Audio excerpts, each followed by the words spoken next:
Bom dia, irmãos. Muito feliz em estar aqui com vocês mais essa manhã de domingo.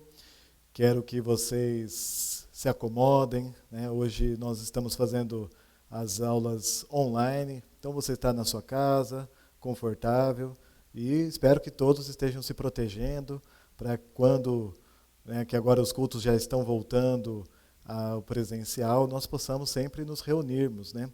E com isso a nossa convivência seja permanente, né? Voltemos ao que podemos chamar de normalidade. Ainda, né, nós temos as restrições, esperamos, né, logo o templo estar lotado, mas por enquanto vamos manter esse distanciamento, essa distância entre nós. Quero hoje, né, continuar ali a nossa série de mensagens acima das expectativas, né? São textos que estamos abordando o Sermão do Monte, aprofundando nas mensagens que Jesus deixou ali, que eram mensagens bem densas, né? Ele acabou falando tudo muito rapidamente e não era naquele momento para todos absorverem tudo aquilo. Era algo para ser absorvido aos poucos. E nós estamos fazendo isso através dessas mensagens separadas, né?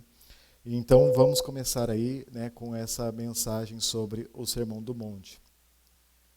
Quero que vocês participem das nossas aulas no Meet, um lugar onde você pode tirar suas dúvidas, onde você pode né, conversar com os professores, né, às vezes alguma dúvida que você lê naquela mensagem que não foi explicada ou que ficou mal compreendida, o professor está lá para você conseguir debater com ele, se aprofundar, tirar dúvidas. Então, recomendo, né, desafio você a entrar no Google Meet e participar conosco nos domingos. Ela acontece junto da aula, então essa aula que está no YouTube vai estar gravada, então você pode assistir essa aula quantas vezes você quiser.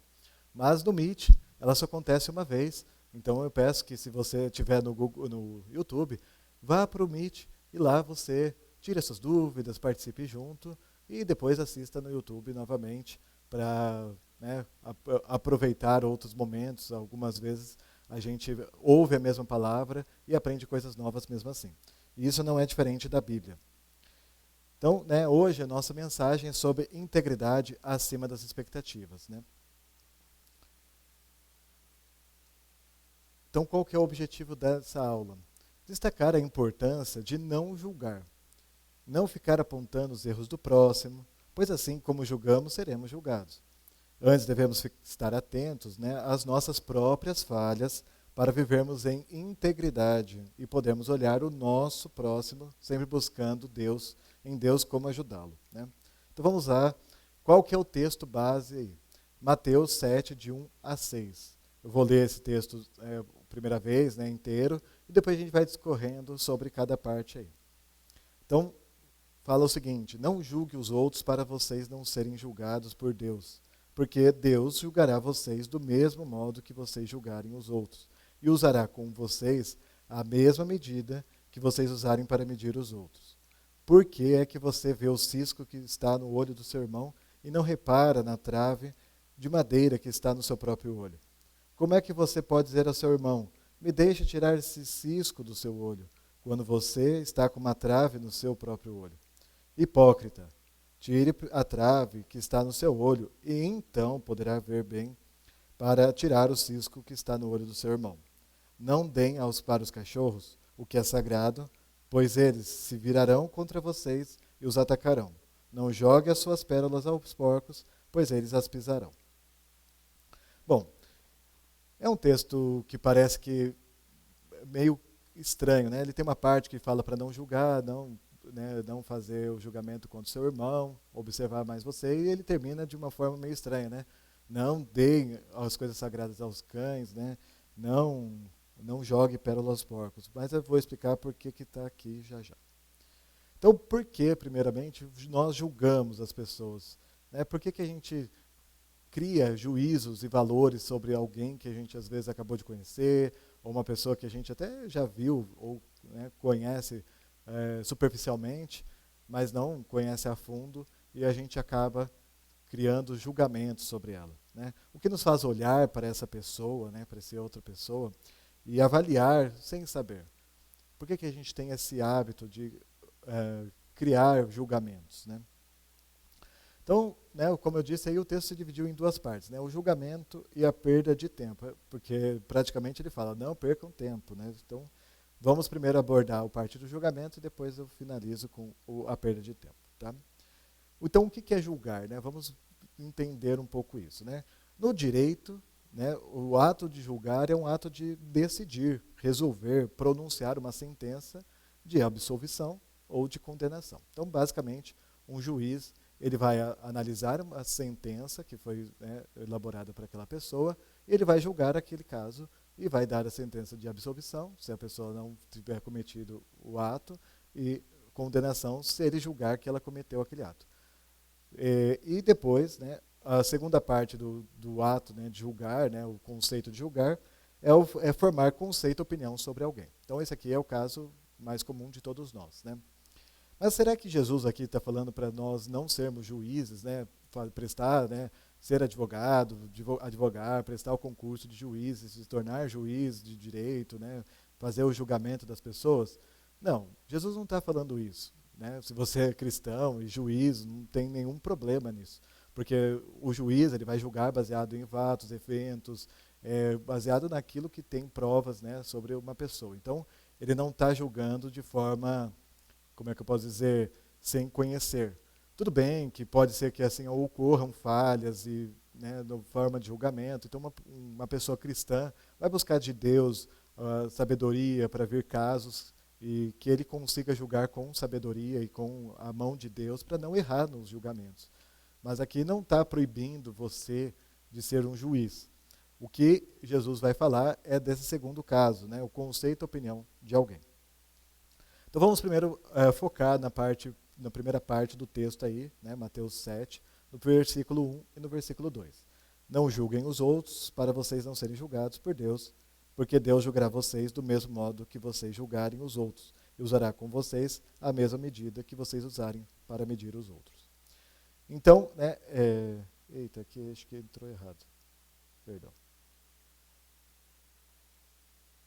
Ah, não, desculpa, está certo sim. Aqui Jesus fala para a gente julgar, né, as pessoas conforme, né, nós vamos julgar as pessoas e do jeito que a gente julgar, vamos ser julgados. Então, ele vai falar para a gente, né, olhar para as pessoas com critério, buscar conhecimento sobre aquela pessoa e se ela tiver feito alguma coisa errada, você deve falar que aquilo é um erro, né? Então, depois ele fala lá no versículo 6, o que é santo, né, aos cães, as pérolas aos porcos, ou seja, você saber para quem você está falando, não gastar seu tempo naquilo. Ou então, né, tomar cuidado, né, acautelar-se dos falsos profetas. Então, como é que você vai saber que é um falso profeta se você não fizer um julgamento? Se você não olhar para aquela pessoa e falar, ela está falando alguma coisa errada, ela está agindo de forma errada, tá certo? Então, essa parte é importante a gente tomar cuidado, né, analisar com cautela, né, buscar saber se aquela pessoa está agindo de forma incorreta e falando coisas erradas. Então, por exemplo, um ministro, né, da palavra, ou pessoa que está aqui falando da palavra, ela tem que se basear na Bíblia.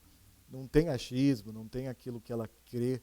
A gente faz uma análise do texto bíblico. Então, esse é o objetivo da EBAC, né, Escola Bíblica de Aperfeiçoamento Cristão. Então, nós estamos aqui para nos aperfeiçoarmos na palavra. Então, aqui não tem fora da palavra, buscar fugir da palavra. Não, aqui é tudo baseado na Bíblia. Então, o que nós temos que ter cuidado com essa parte do texto? Nós temos que ser críticos, sim, né, avaliar as pessoas, buscar, né, conhecer aquela pessoa, então falar assim, olha, a pessoa está errada, baseado no quê? Então você foi lá, conheceu, viu o ato errado, e lá ser crítico. Mas ser crítico não é aquela pessoa que só quer apontar os erros, só quer apontar as falhas, não é censurar a pessoa, não é falar que ela sempre está errada, condenar aquela pessoa, né?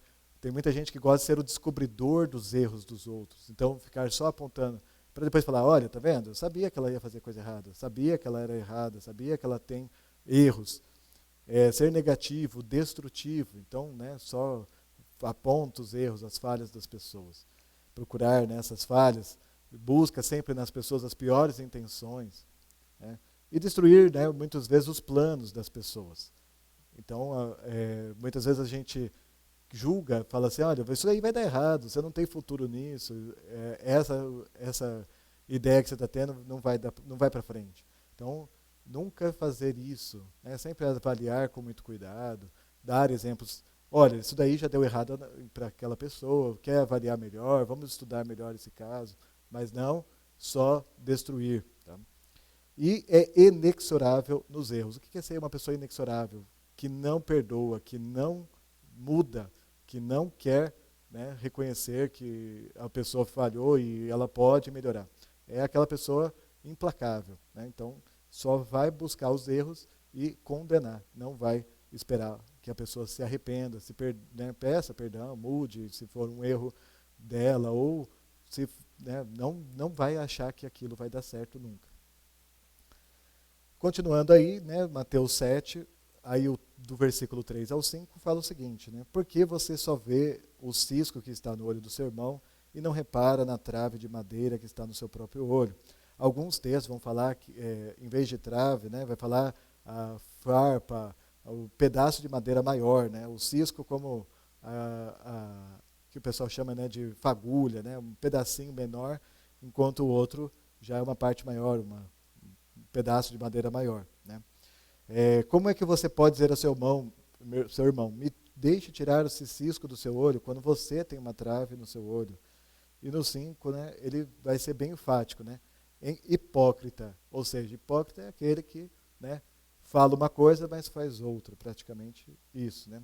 Tire primeiro a trave que está no seu olho, e então poderá ver bem para tirar o cisco do olho do seu irmão.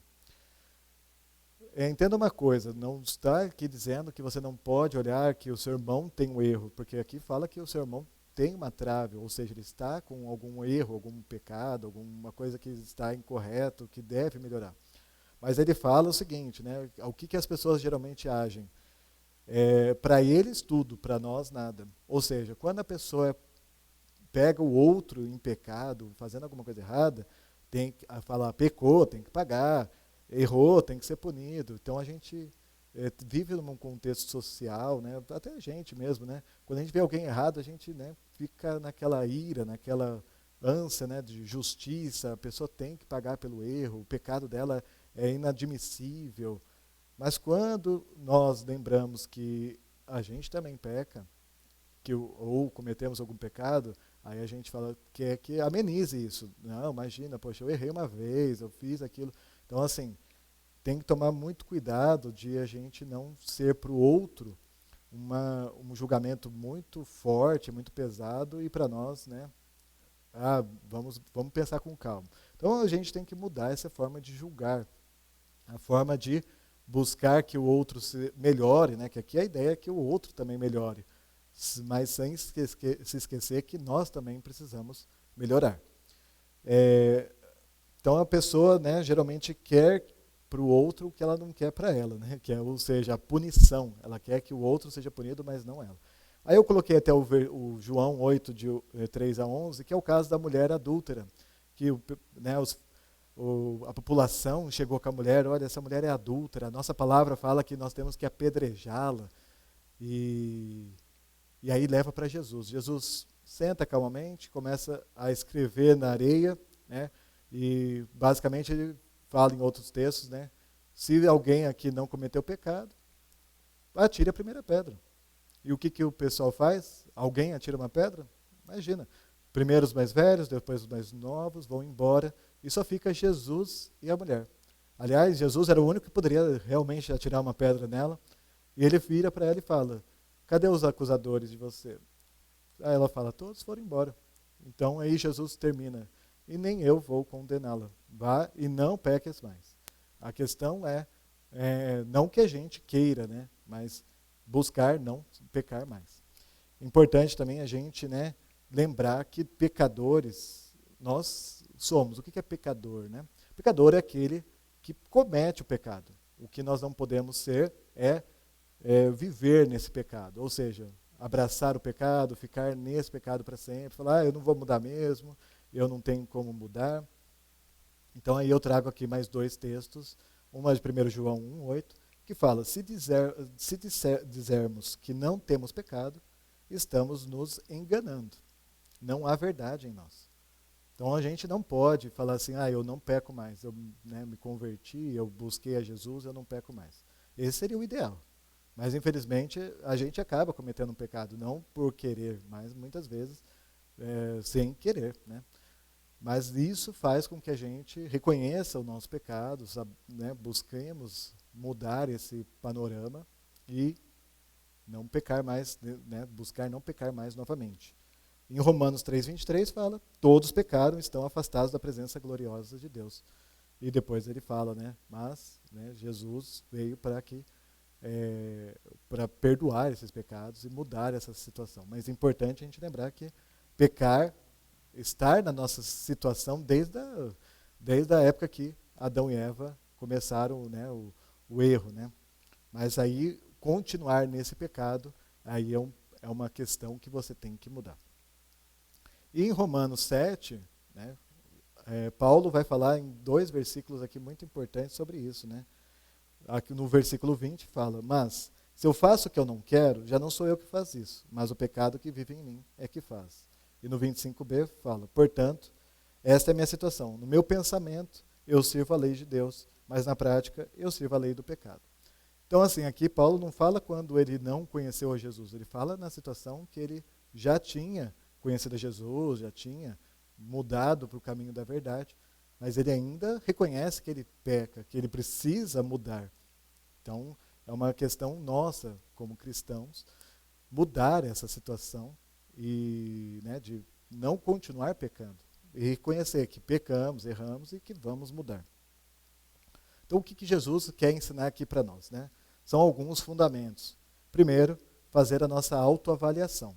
Então, você se avaliar, olhar para você primeiro, ver o que você está fazendo de errado, mudar essa situação. Aí, a segunda parte é podemos e devemos ajudar os outros. Então, você, reconhecido que você peca, que você errou, que você não quer continuar nesse pecado, olhar para o outro que está cometendo um erro e ajudá-lo. Mas sem condenação, sem críticas destrutivas, críticas que vão só deixar a pessoa para baixo e desistir. Às vezes, falar, olha, não tenho mais solução, para que eu vou buscar o caminho da salvação? Nós não temos que agir dessa forma. Não esperar da pessoa o pior e ser o irmão ou uma irmã para aquela pessoa. Buscar, como irmãos, a gente sabe. Às vezes a gente tem crítica contra os nossos irmãos, sanguíneos, às vezes a gente não concorda com muitas coisas, mas o amor pelo irmão, por mais que você não concorde com tudo que ele faça, você ama, perdoa e quer estar sempre junto com aquele seu irmão sanguíneo. Então, agir dessa forma, buscar ser um irmão na fé, que às vezes a Bíblia fala até em Provérbios, que é mais superior do que o irmão sanguíneo. Tem pessoas que são mais chegadas do que o próprio irmão sanguíneo. Então, é importante a gente ter esse cuidado. Aí vem aquele versículo 6, que ficou meio parecido, que estava meio desconexo. Parece que Jesus falou e não tinha muito sentido, mas eu vou explicar por quê, que tem sentido com o texto. No versículo 6 fala assim, não deem para os cachorros o que é sagrado, pois eles virarão contra vocês e os atacarão. Não jogue as suas pérolas para os porcos, pois eles a pisarão. Parece estar fora do contexto, mas não está, tá bom? Lembra que a gente falou que você não deve julgar, mas deve ajudar o seu irmão, deve buscar fazer com que o seu irmão saia desse caminho de pecado e viva uma vida na presença de Deus, uma vida santa, que é afastada do pecado, próximo de Deus. Só que nem todos vão gostar da sua vontade de ajudar. Então você vai olhar o erro do outro, vai falar, olha, isso aqui não está legal, você tem que melhorar isso aqui. A pessoa pode olhar e falar assim, quem é você? Ou então, aí ela vai querer sempre se defender, mas olha, todo mundo faz, não é errado se na justiça falar que não está errado. Então, a pessoa não vai ouvir a sua ajuda. Nem todos gostam de críticas e correção. Tá? Então, isso é importante você saber que muitas pessoas vão ouvir a crítica e vão falar que é bobagem, que você está sendo exagerado, ou que né, olha, tem gente fazendo coisa pior do que eu. Então, a pessoa não vai aceitar a crítica numa boa. Então aí entra, né, essa questão de não gastar seu tempo com gente desse tipo. E além disso, em Provérbios 9 e 8, fala, né, se você corrigir o escarnecedor, o zombador, o vaidoso, ele não vai te ouvir. Agora corrija o sábio e ele vai te agradecer. Então é óbvio, né, que se você vê que você está tentando ajudar uma pessoa e ela não quer, você não deve gastar seu tempo. Tá? Inclusive Mateus, né, tem uma passagem que Jesus fala, né, você chama 2 ou 3 testemunhas e se a pessoa ela não aceitar aquela crítica, né, você tem testemunhas que ela não quer mudar, então você não tem mais o que você fazer por ela, tá certo? Então se for algo que é muito grave e ela não for mudar, não tem o que você fazer. Você fez a sua parte, que era corrigir, ajudar, né, direcionar. Se ela não quer, você não gaste seu tempo, não jogue algo sagrado para os cães, não jogue a pérola aos porcos. Então, concluindo aqui a nossa aula, temos que ser diferentes como cristãos, né? Não devemos agir da mesma forma que o mundo e buscando, né, ser melhores e afastados do pecado. Reconhecermos que pecamos e nos afastarmos disso. E aí ajudar os outros. Só assim, né, nós podemos ajudar alguém. Né? Então, como é que eu vou ajudar uma pessoa que eu não consegui nem me ajudar? Então, aí é que você deve refletir sobre isso. E quando você reconhece seus erros, aí você pode ajudar o outro a reconhecer o dele e ele mudar essa vida não correta. Né? E se a pessoa não quiser isso, não perca mais seu tempo. Então, busque o que é bom para você e deixa ela seguir a vida dela. Você fez a sua parte. Você mostrou que está errado, mas nem todos vão aceitar a correção. Então é isso, pessoal. Agradeço aí mais uma vez a presença de todos e nos encontramos na próxima aula da EBAC. Até mais. Paz do Senhor para todos.